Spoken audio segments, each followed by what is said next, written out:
اللہ اکبر، ہم لوگ سنی مسلمان عاشقان رسول، ہمارا تو قیامت کے دن کا حال یہ ہے کہ ہم لوگ قیامت کو مانتے ہیں۔ اور قیامت کیا ہے، قیامت کے حالات کیا ہے؟ جب ہم قرآن میں پڑھتے ہیں نا، ہم لوگ کچھ لوگ اتنے بے باک ہو گئے، اسٹیج پر وہ پڑھتے ہیں شعر، قیامت میں کیا ہوگا؟ جو ہوگا دیکھا جائے گا۔ جب کوئی کہتا ہے نا جو ہوگا دیکھا جائے گا، تو میں کہتا ہوں نادانی نہ کر۔ یہاں لوگوں کو خوش کرنے کے لیے شاعری کرنا اور ہے، اور وہاں حالات سے گزرنا اور ہے۔ کیا دیکھو گے تم وہاں؟ آؤ ذرا اس کو دکھاؤں قرآن کی روشنی میں کہ کیا دیکھو گے۔ میں اور آپ کیا، میری اور آپ کی اوقات کیا؟ قرآن کہتا ہے اس دن کیا ہوگا؟ یوم یقوم الروح والملائکہ صفا لا یتکلمون الا من اذن۔ جبریل اور جبریل کے ساتھ سارے فرشتے اللہ کی ہیبت سے تھر تھر کانپ رہے ہوں گے۔ جبریل کوئی معمولی ہستی ہے؟ مجھے بتاؤ آپ کیا دیکھو گے اس دن؟ سینہ تان کے کہتے ہو جو ہوگا دیکھا جائے گا، دیکھ لیں گے کیا ہوگا۔ جہاں انبیاء نفسی نفسی کہیں گے ہمارے نبی کے علاوہ، ہم کیا دیکھیں گے اور کیا کریں گے وہاں؟ اگر قرآن کو مان کے مسلمان ہو تو قرآن کہتا ہے اس دن جبریل امین سید الملائکہ، سارے فرشتوں کا سردار، اللہ کی ہیبت سے کانپ رہا ہوگا۔ قرآن کہہ رہا، سورہ نبا کا آخری حصہ آپ اٹھا کر پڑھیں، کسی بھی مکتبہ فکر کا ترجمہ اٹھا کر دیکھیں، اس میں یہی بات ہے جو میرے امام نے لکھی ہے بطور ترجمہ۔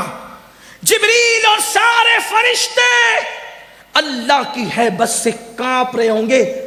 کیا ان کے اندر بولنے کی بھی طاقت نہیں ہے، کلام کرنے کی بھی؟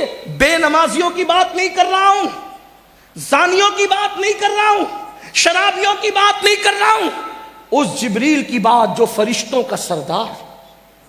اور جبریل اس ہستی کا نام ہے کہ کوئی نبی ایسا نہیں جس کی جبریل نے زیارت نہ کی۔ یہ شرف کسی فرشتے کو حاصل نہیں، یہ شرف کسی فرشتے کو حاصل نہیں ہے، جو شرف جناب جبریل کو حاصل ہے کہ آدم سے لے کے مصطفیٰ جان رحمت تک ہر نبی کا دیدار کرنے کا شرف جبریل امین کو حاصل ہے۔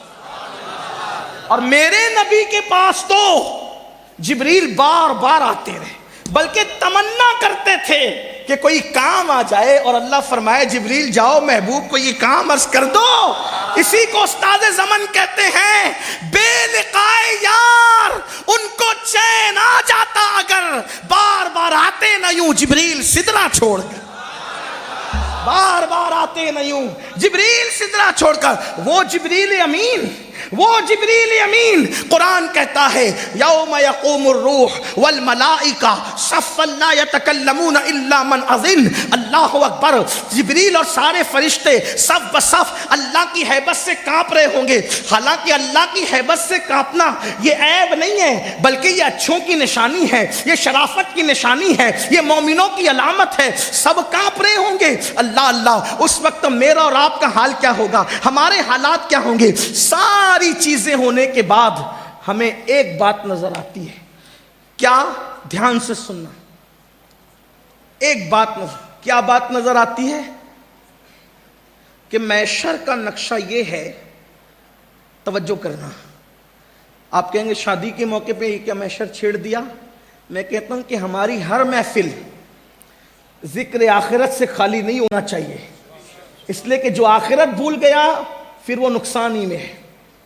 بلکہ آپ دیکھیں نکاح کے خطبے میں بھی اللہ کے رسول نے آخرت ہی کا ذکر کیا۔ ابھی آگے آتا ہے، میں عرض کروں گا اس پر۔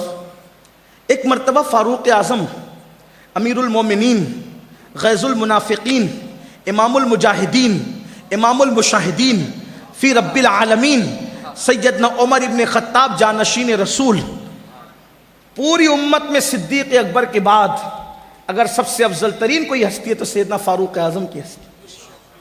وہ فاروق اعظم ایک دن کعب احبار سے کہتے اے کعب، مجھے تم ایسی کچھ باتیں سناؤ جس سے میرے دل میں اللہ کا جو خوف ہے وہ اور زیادہ ہو، اللہ کی جو خشیت ہے وہ اور بڑھے۔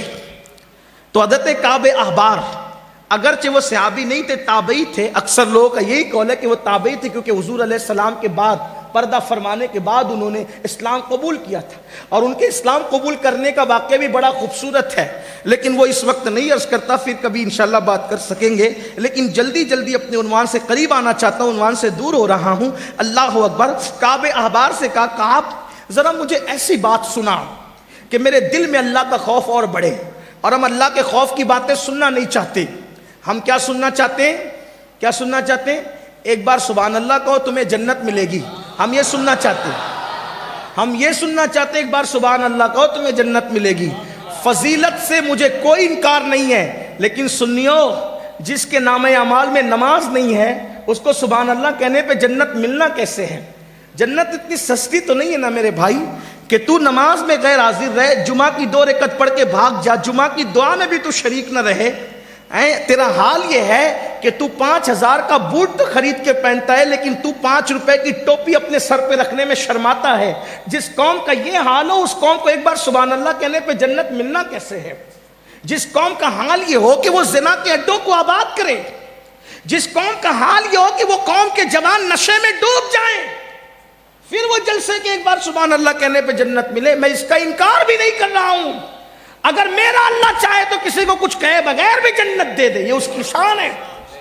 جنت اتنی مشکل نہیں جتنا تبلیغی جماعت والوں نے بیان کر دیا مشکل، اور اتنی آسان بھی نہیں جتنا ہمارے اسٹیج سے جنت آسان کر دی گئی ہے. یہ بھی یاد رکھیں، اہل سنت اعتدال کا مسلک ہے. 1200 سے زائد کتاب لکھنے والا 1200 سے زائد کتابیں لکھنے والا امام جب آخرت کو یاد کرتا ہے تو یوں کہتا ہے، کریم اپنے کرم کا صدقہ لئی میں بے قدر کو نہ شرما، تو اور رضا سے حساب لینا، رضا بھی کوئی حساب میں. جب اس امام کو اپنی آخرت یاد آتی ہے جس نے اللہ کے رسول کا دیدار عالم بیداری میں کیا، جس کا پورا ہدایت کے بخشش کا دیوان دلوں میں عشق رسول کی آگ لگا دیتا ہے، جب اس امام کو اپنی آخرت یاد آتی ہے تو وہ تڑپ کے یوں کہتا ہے، صدقہ پیارے کی حیا کا نہ لے مجھ سے حساب. صدقہ پیارے کی حیا کا نہ لے مجھ سے حساب، بخش بے پوچھے لجائے کو لجانا کیا ہے. اور یہاں شراب کی اڈے آباد ہوں اور ہم جنتی رہے، رند کے رند رہے، ہاتھ سے جنت نہ گئی. کیا اللہ کے رسول نے یہ نہیں فرمایا، جس کے پیٹ میں شراب کا ایک قطرہ ہوگا اللہ اس کو قیامت کے دن نظر رحمت سے نہیں دیکھے گا. نشہ کرنے والے لوگ جب قیامت کے دن آئیں گے تو ان کے منہ سے پاخانے کی الٹی ہو رہی ہوگی، وہ منہ سے پاخانہ اونڈیلتے ہوئے آئیں گے. آج بہت اچھا لگتا ہے لوگوں کو نشہ کرنا. 16 17 سال کی عمر کے لڑکے، کوئی شراب پی رہا ہے، کوئی پاؤڈر سے نشہ کر رہا ہے، کوئی انجیکشن سے نشہ کر رہا ہے، کوئی گولیوں سے نشہ کر رہا ہے. اور کتنا مہذب انداز ہے بات کرنے کا. حضرت دلوں کو سکون نہیں ہے نا تو ٹینشن دور کرنے کے لیے نشہ کرتے ہیں.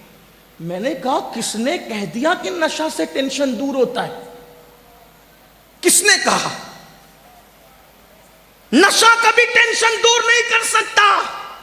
جتنی دیر نشے میں رہو گے ٹینشن بھول جاؤ گے، نشہ اترے گا ٹینشن اور بڑھے گا.